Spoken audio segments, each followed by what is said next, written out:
Listen, I think that first of all, I want to just say how much we appreciate Cedarville. This was a game that Pat and I had talked about for a couple years, and it just hadn't worked. And we talked about the importance of us playing Ohio schools, and you can see how much it meant to their school and their fan base. They were an incredible turnout, and obviously a few thousand tickets that were sold. So they gave us a lot there, particularly in the first half, and credit to them. We wish them really well. I really hope Cedarville and Pat, they have a great group, and I hope they have a great year. I know they had a 20-win season, a lot of guys returning. It's an exciting team, I think, for that school to get behind and follow, and we wish them well. From our perspective, I think it was good in a lot of ways because we were, as we expected we might. We got exposed in some areas, but a lot of good moments from our group. We obviously need to get better at a rapid pace here before Wednesday, and we'll dive into that as a staff here probably tonight. So, Chris, what did you like once you fall behind by one and then you guys put together a pretty significant run? What did you like about seeing some adversity there and how you guys responded to it in that moment? Yeah, I think, you don't ever want to panic in those situations. I thought our guys played with pretty good poise. I think we just needed to play better and more detail. They made some shots at them, but I thought we our poor attention to detail defensively allowed them to get some things, and then we had some. I think we had four of our shots blocked within the first 8 minutes. So we just were not very good offensively in stretches there. All things we have to do better and coach better, but I thought our poise there. I thought Caleb was really good and a lot in that stretch that allowed us. I thought he and DJ were instrumental in that stretch.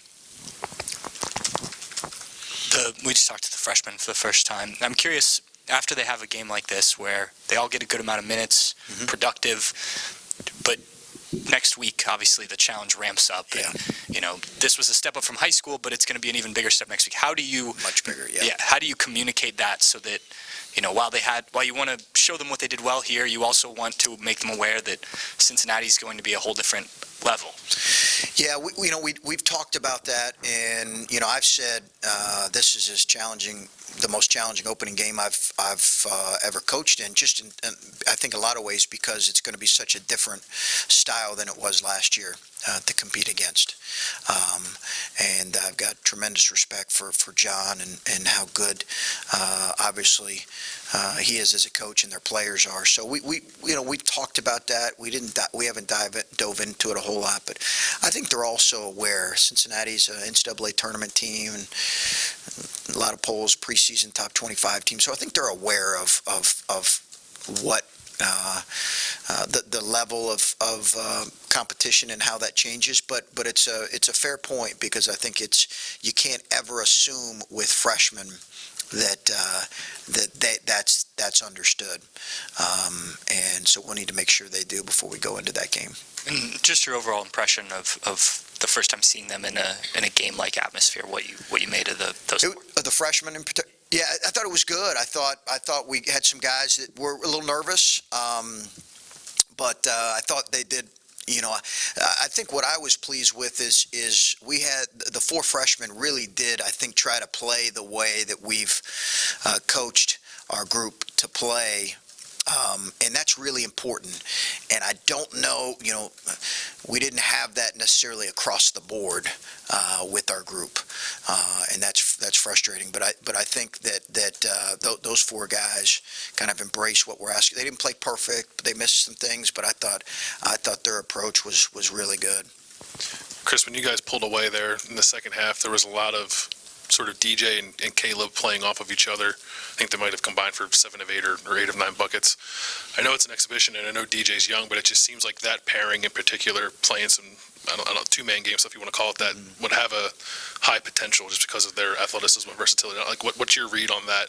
What do you think the potential of those two together might be moving forward? Yeah, I think that's something that we'll continue to look at and do. we were fairly simplistic in our attack today, but your point's a good one, and that was something that we just kept going to. Part of it was because of how much under ball screens they were playing and the threat that Caleb is. He's become such a good shooter, and he's got just terrific touch, and obviously DJ's, I thought, made really good reads off of some of that stuff. So I think that'll continue to be a theme. I think, as you know, because we talked about it, we have to be a group that is more diverse in a lot of ways offensively. And I think you'll see that throughout the season, that we're going to need contributions from a lot of guys in various games. But that was something that was really good for us in this game. And I know you can't possibly know how much you'd use it during the season, but when you do play Zoe and EJ together in the front court, just what do you like about that pairing? Why do you think they could work well together? Well, I think they're different. They're a little bit different in how they play, and that Zoe's length is kind of a good balance to EJ's size. They're both versatile players. I would like to play them together at times. I perceive we'll do that, or I expect that we'll do that. The question there is, how are we going to be defensively with those guys early on at the 4 and the 5? Because right now, we're not good enough at playing two freshmen heavy minutes at those two important spots. But we got to get them there here as we move forward throughout the season. You guys opened up the game in the second half. I think it was a 25-1 run, a lot of transition off of steals. Yeah, I believe so. Okay. And EJ threw that oop to DJ. Yeah. It seemed like a lot of exciting plays in transition. How do you see that progressing for this season? It's good to see. I thought it was good to see those guys play kind of together in transition and get a few easy ones. And I thought EJ made a great pass, and it was good to see some of those freshmen working together. We know what DJ can do in transition, and CJ kind of showed a little bit of it too. But just how did you feel they were in the half-court situations? Got to get better. Yeah, we got to get better. We got to get better in the half court. Our decision making has to get better. I thought CJ Walker was.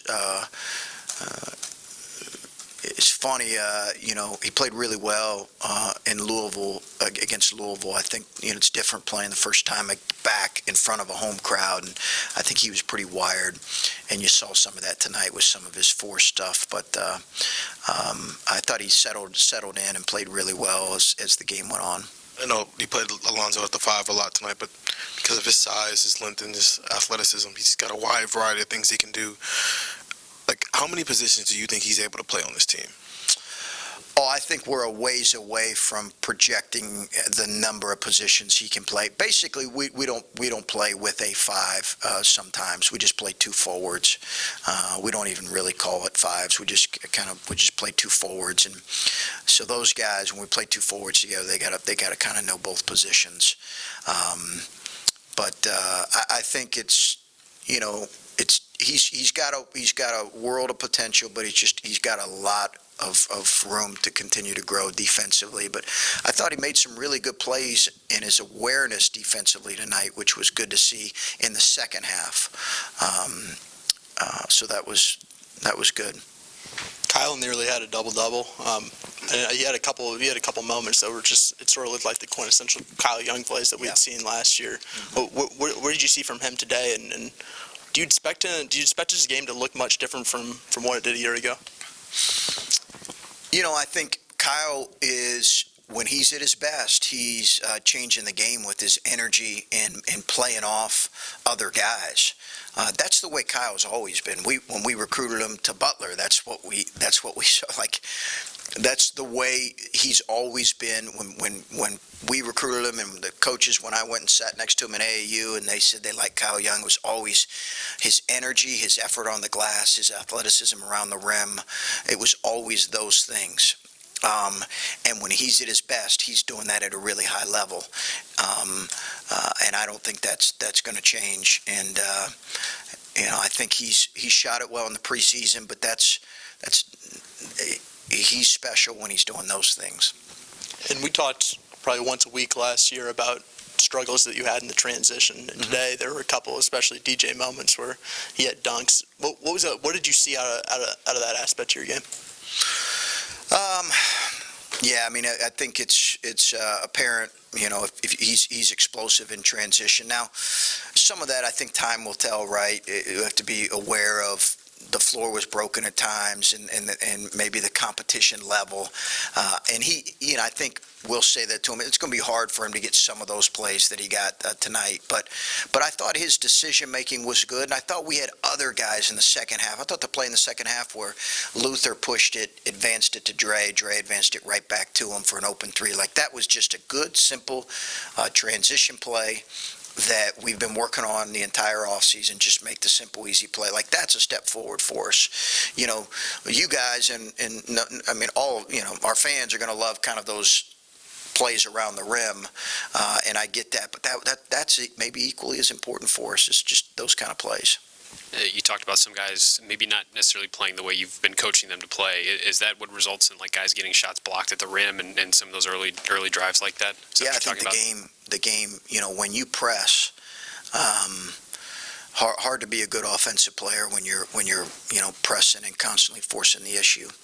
And I think sometimes we look at, we are a young group, and we got guys that are moving into to different roles, and not just different roles, but in their mind, expectations are different. And I think sometimes when you press, it's hard to play your best, and you're at your best when you're just losing yourself in the game. And we got to do that, and we got to coach some of our guys to do that better.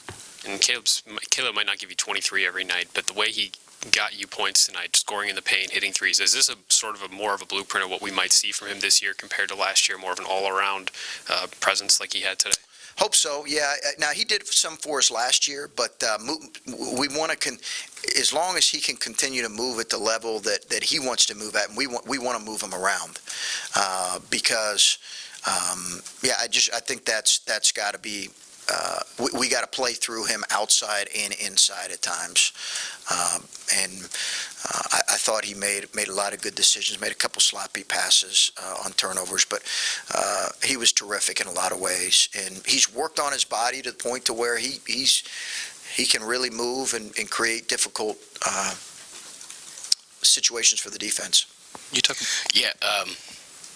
Yeah, Chris, we had talked a little bit about the sophomores, coming into this year, and you'd really talked about them really needing to step up their role in this season. Assess their play tonight, and do you feel like there's some room for growth, or are they coming along as you've expected them at this point? Yeah, I thought a lot of room for growth. I think a lot of room for growth. I thought Luther was pretty solid tonight. I think in kids' minds, if you look at and evaluate your game exclusively by scoring, you're going to be frustrated a lot as a young player. And I thought Luther just did some things tonight. Struggled a little bit early, but did some things tonight and played pretty solid. I think Dwayne, struggled in some ways, but did some good things. Justin's still trying to feel his way around his back, but that group's got to keep getting better, because they're going to be important for us this year. Chris, you talked about how young this team is, and then you say you're displeased with some of the stuff you saw in the half court. How long is it going to take you to realize what's a weakness of this team or something that's cause for concern, and then what's a growing pain, and how do you differentiate the two moving forward with such a young team?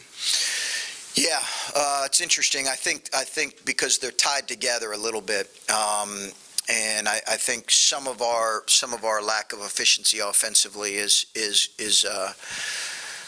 growing pains, and some of it is guys, you got to understand, the game will tell you, if you get your block shot 3 times in the first half, the game's probably telling you something, okay? So some of that is you want, as a coach, guys to have an understanding of that. But I think that we're not where we need to be defensively or offensively right now in the half court.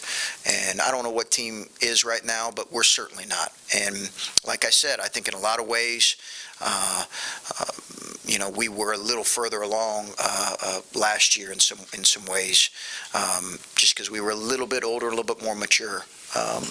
So it's a lot to work on here in the next few weeks. All right, thanks, guys.